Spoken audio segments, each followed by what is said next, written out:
Hi guys, welcome back to my channel. I'm Bubbly. So today we're going to see a sari which was designed by me. Now this is the plain sari. I bought this on Meesho. I guess the price for this is a lycra blend sari, and this cost me about 190 rupees or something. It is a very nice sari, very plain sari, very pretty.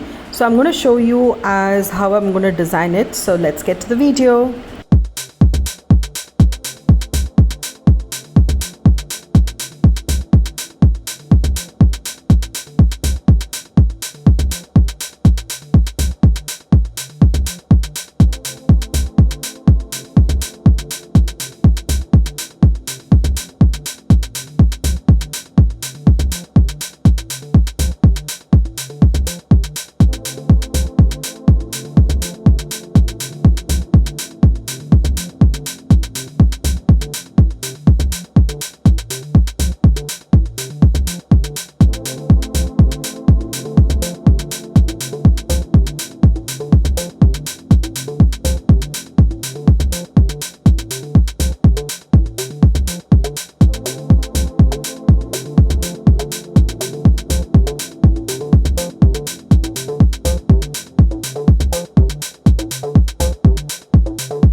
So guys, this is the sari that I've completed. It looks really pretty, right? So I've paired it with a lycra blouse which I bought it from Flipkart, which looks really pretty, and I've added more flowers near the pallu. So this took me 3 days to complete, the full days. I sat day and night, I sat on this to complete it. I hope you like it. Since we've come to the end of the video, don't forget to subscribe to my channel and click on the like button, and keep posted for the next videos that I would keep posting, guys. Until then, bye bye, see ya, stay beautiful.